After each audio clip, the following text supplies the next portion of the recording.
right? Aeronautical engineers, I don't know, maybe in Singapore or whatever, who have their IQs enhanced to 200 because they were genetically engineered embryos. At some point, it's going to be impossible not to hit upon the type of basic technologies that the UFO pilots have today.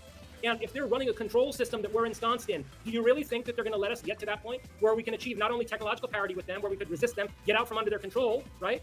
Do you think they're going to let us get to that point? No, obviously not. So what's going to happen within the next 30 years? We're going to have disclosure, quote, disclosure, unquote, forced upon us by the Nordics, and in a situation that's manufactured so that we are in an extremely weakened and demoralized position when we face them. That's being created now. I mean, COVID from 2020 onward is the beginning of a process of the controlled demolition of our advanced industrial society so that we're literally on our knees when these bastards step out of their flying saucers or their black limousines, these 7-foot-tall Nordic people, and they basically say they're here to cure disease and poverty and to basically have a system of global harmony and resource conservation, so on and so forth, who knows, under the flag of the United Nations.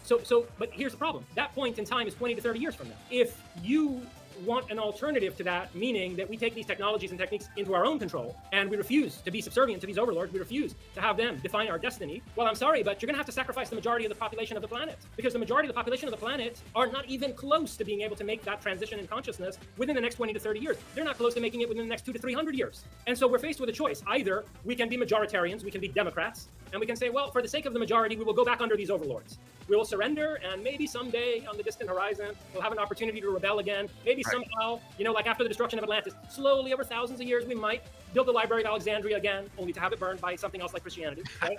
Right. Or we can say, which is my position, fuck that, I'm not going backwards. Never again. There are a group of people on this planet who are ready to make that evolutionary leap, and I speak for that group of people. And I don't care whether 90% or 99% of the planet is ready to make that evolutionary leap.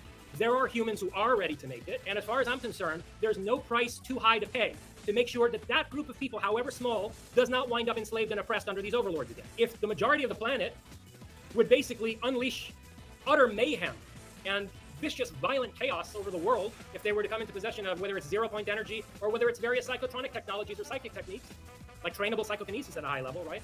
If they're not ready to handle those technologies and techniques, that doesn't justify the rest of us who are being subjected to another totalitarian hierarchical control system. It doesn't justify our being set back again by thousands of years and being deprived of this knowledge, of this science and technology. No, we're going to move forward. If we have to move forward without 99% of the population, we'll move forward without 99% of the population. That's evolution. Evolution is the selection of an adaptive minority and the extinction of a non-adaptive majority. That's how evolution works in nature, right? There's a mutation. The mutation, by definition, is not a change across an entire species. A mutation is a rare aberration. And the mutation is selected for by the environmental stresses.